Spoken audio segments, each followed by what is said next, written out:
Assalamualaikum warahmatullahi wabarakatuh. Halo sahabat fisika, jumpa lagi di channel Yusuf Ahmada.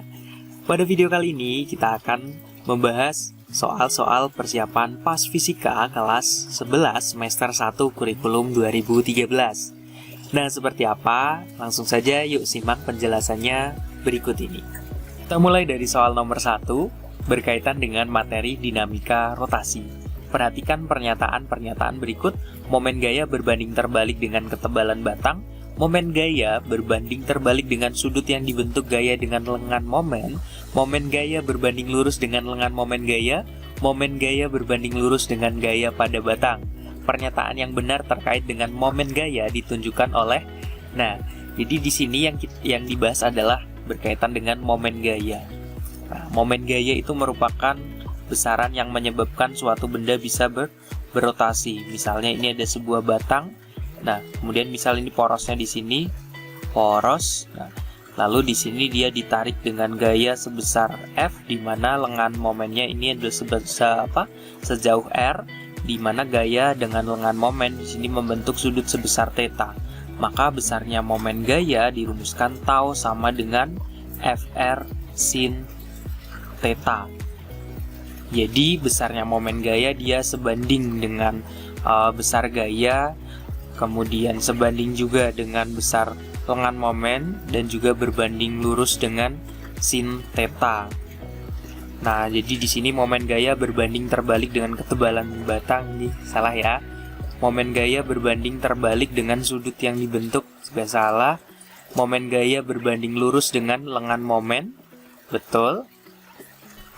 Momen gaya berbanding lurus dengan gaya pada batang juga betul. Jadi pernyataan yang betul adalah 3 dan 4. Oke sahabat fisika, kita lanjut ke soal nomor 2. Gaya F1, F2, F3, dan F4 bekerja pada batang ABCD seperti pada gambar. Jika massa batang diabaikan, besar momen gaya yang bekerja pada sumbu putar di titik D adalah. Nah, jadi di sini sumbu putarnya atau porosnya itu adalah di titik D. Jadi kita anggap nih, ini ada sebuah batang ini kan. Nah, kalian paku batang ini di titik D. Kita paku sehingga batangnya bisa muter gini. Ini sebagai porosnya atau titik pusatnya. Nah, ketika porosnya di D, F1 dia narik batang di titik A seperti ini ke atas, maka batangnya dia kan akan berotasi searah jarum jam gini kan. Kemudian F2 narik ke bawah, maka dia menyebabkan batang dia akan berotasi berlawanan arah dengan jarum jam. Kemudian F3 dia narik ke atas, berarti menyebabkan batang berotasi searah dengan jarum jam. Sedangkan F4 dia narik di poros, maka batang ini tidak akan berputar. Nah, berarti sigma tau-nya itu sama dengan tau 1, dia searah dengan jarum jam, berarti nilainya positif. Tau 2 berlawanan arah jarum jam, berarti negatif tau 2. Tau 3 searah jarum jam, berarti ditambah tau 3. Nah, ingat bahwa tau itu sama dengan F kali R sin theta. Nah, tapi di sini kan karena gayanya dengan momen gaya semuanya tegak lurus, jadi nilai sin theta kan 1, atau tau sama dengan F kali R. Berarti sama dengan F1 R1 dikurangi F2 R2 ditambah F3 R3. Sama dengan F1-nya 10 dikali jarak F1 dari poros, kan 3 meter, berarti 3 dikurangi F2-nya 15, jaraknya dari poros 2 meter, ditambah F3-nya 20, jaraknya dari poros 1 meter, berarti sama dengan 30 min 30 ditambah 20, atau sama dengan 20 Newton meter. Oh, jadi jawabannya adalah yang B gitu, gampang kan? Lanjut ke soal berikutnya nomor 3, perhatikan gambar berikut. Jika sistem diputar terhadap sumbu Y, besar momen inersia sistem adalah berapa? Nah, di sini ada 3 buah partikel. Kita anggap ini adalah M1, masanya 3M, kemudian ini M2, masanya 2M, dan ini M3, masanya 2M. Kemudian M1 jaraknya dari poros atau sumbu Y itu ini R1-nya 4A. Kemudian M2 jaraknya dari poros berapa? Nah, kalau ini 3, 5, ini kan segitiga siku-siku. Kita bisa menggunakan triple Pythagoras 3, 5, oh berarti sini pasangannya adalah 4A. Nah, ini untuk R2-nya. Kemudian R3 ini ini tadi M3. R3-nya adalah jaraknya dari poros. Karena ini diputar terhadap sumbu Y, karena ini diputar terhadap sumbu Y. Nah, M3 ini kan dia berada di sumbu Y, ya kan? Berarti R3 nilainya sama dengan 0, atau jaraknya dari sumbu Y itu sama dengan 0. Nah, maka I totalnya itu sama dengan I1 ditambah I2. Nah, karena I3 itu berada di sumbu Y, berarti I3 nilainya 0. Nah, jadi cukup I1 tambah I2 saja, itu sama dengan M1 R1 kuadrat ditambah M2 R2 kuadrat. Nah, sahabat fisika ingat ya, untuk momen inersia itu rumusnya I sama dengan MR kuadrat. Berarti sama dengan 3M dikali R1-nya 4A dikuadratkan ditambah M2-nya 2M, jaraknya juga 4A kuadrat, berarti sama dengan 3M dikali 16A kuadrat ditambah 2M dikali 16A kuadrat, berarti sama dengan 48MA kuadrat ditambah 32MA kuadrat, atau sama dengan 80MA kuadrat. Ada nggak? Ya, jadi jawabannya adalah yang A. Lanjut soal berikutnya nomor 4, dua buah benda masing-masing M1 4 kg, M2 2 kg dihubungkan dengan katrol bermasa 4 kg seperti tampak pada gambar. Jika percepatan gravitasi 10 meter per sekon kuadrat, percepatan yang dialami M1 dan M2 adalah berapa? Nah, untuk mencari percepatan balok 1 atau balok 2, kita bisa menggunakan persamaan A itu sama dengan sigma F per sigma M. Nah, di sini M1 4 kilo, M2 2 kilo. Nah, M1 dia narik ke sini, M2 narik ke sini. Ini W1, ini W2. Nah, ini W-nya, W itu kan M kali G. Kalau masanya 4 kali 10, berarti ini 40 Newton. Ini 20 Newton. Yang narik ke sini lebih besar kan?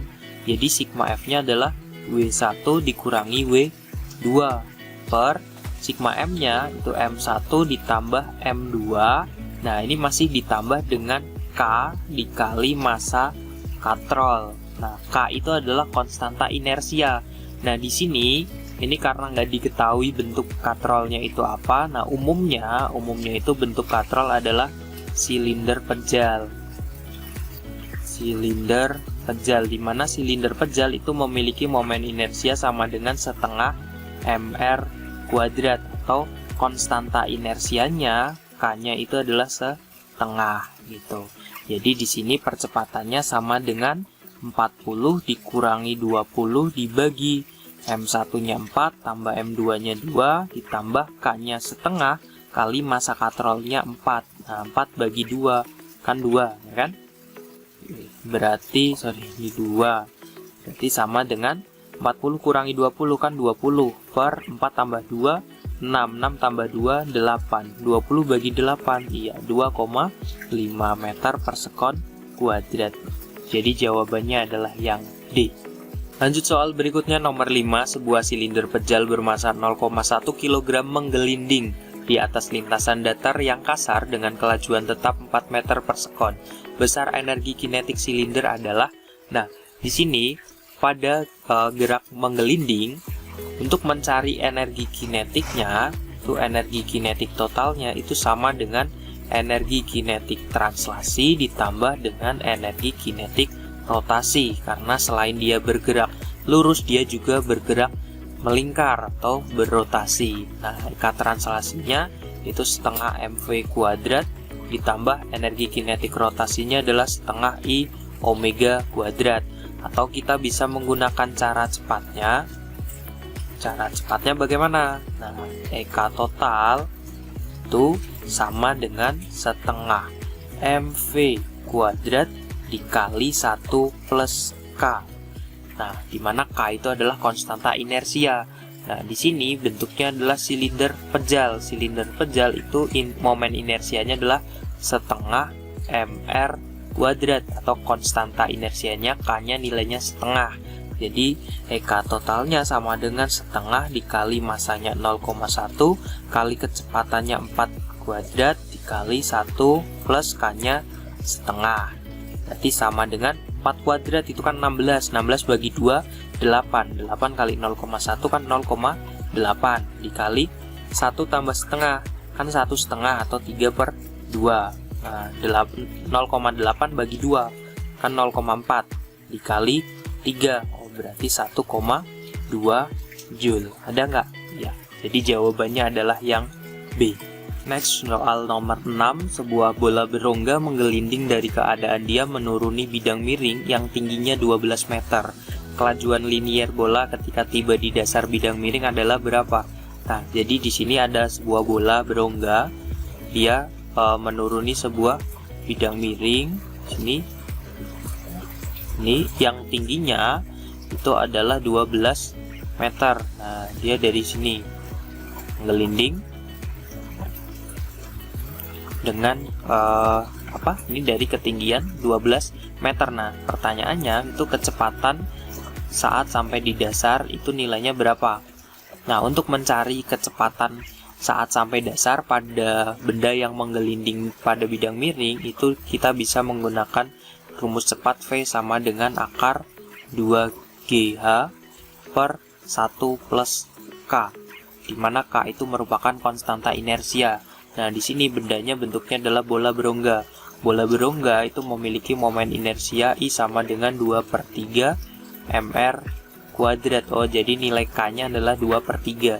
Jadi V sama dengan akar 2 kali 10 dikali ketinggiannya 12 per 1 plus 2/3.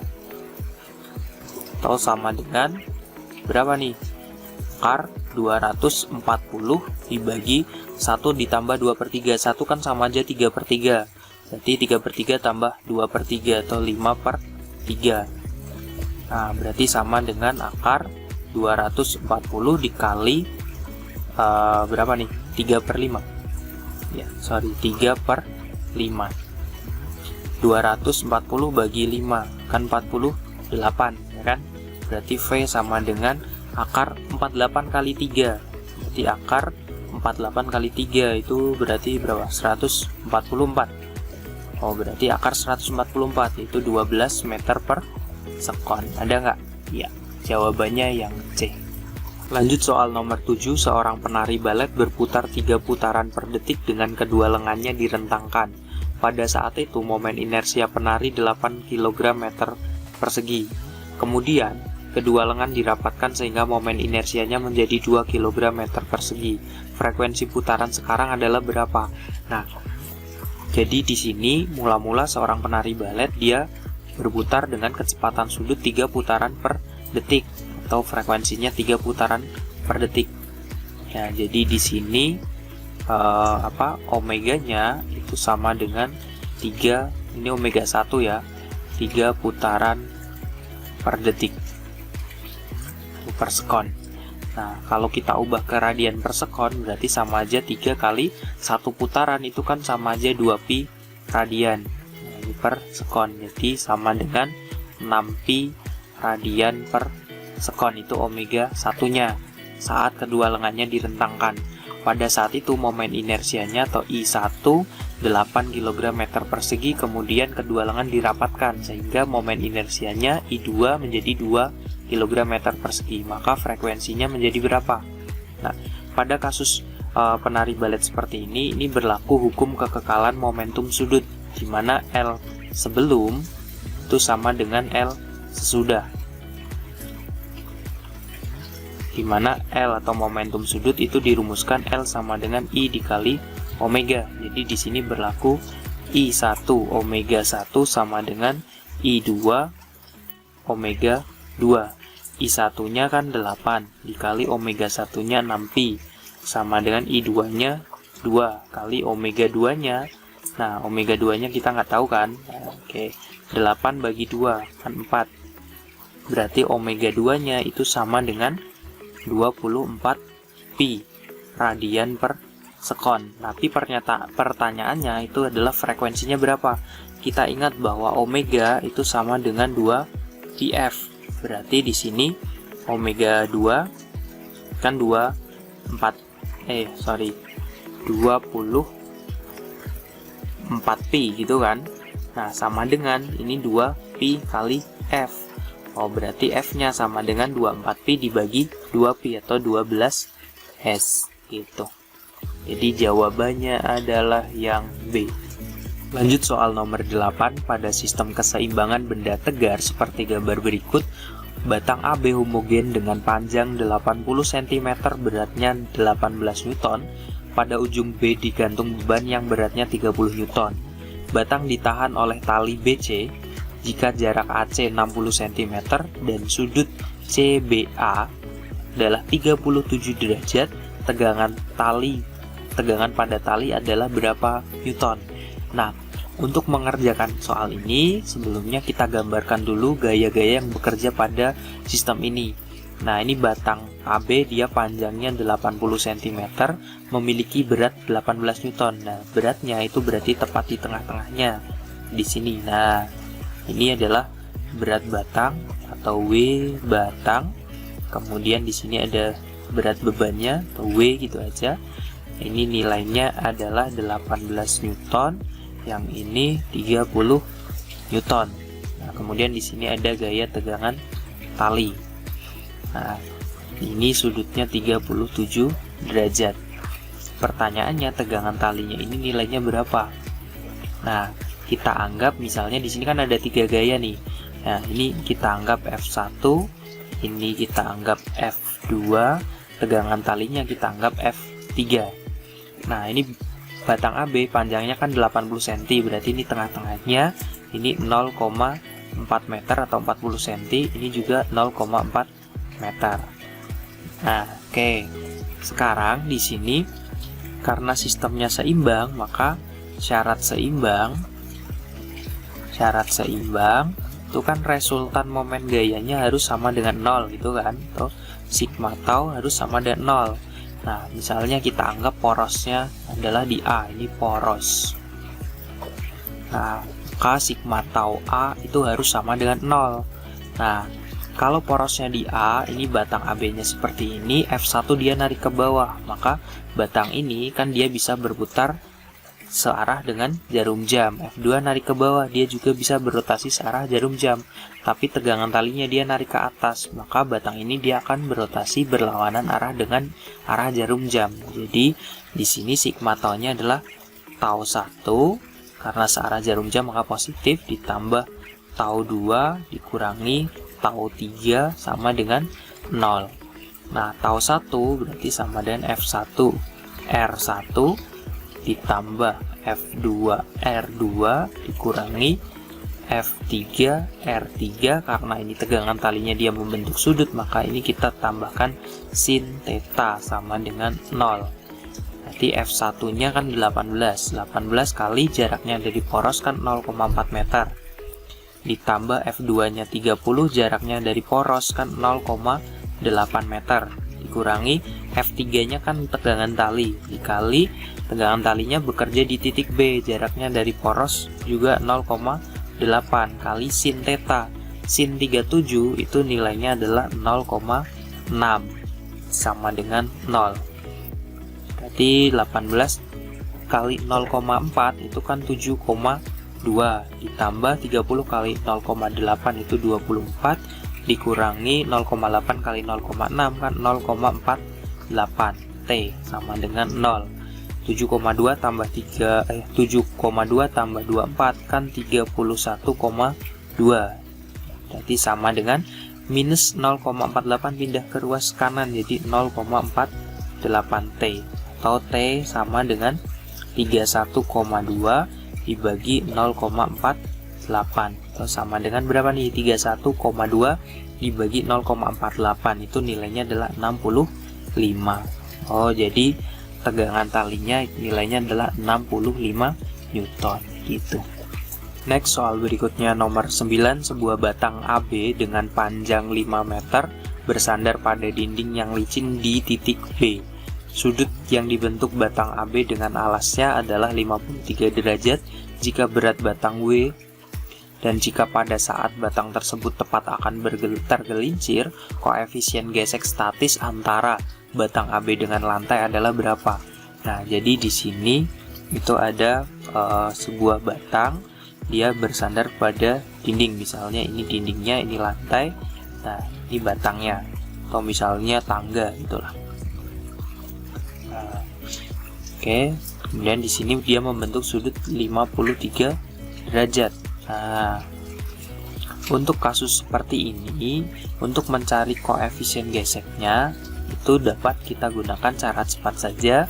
Mu sama dengan 1/2 dikali tan theta. Nah, di mana di sini tetanya kan 53. Nilai tangen atau tan 53. Tan itu merupakan perbandingan antara sinus dengan kosinus. Jadi tan 53 itu sama dengan sin 53 dibagi dengan cos 53 derajat.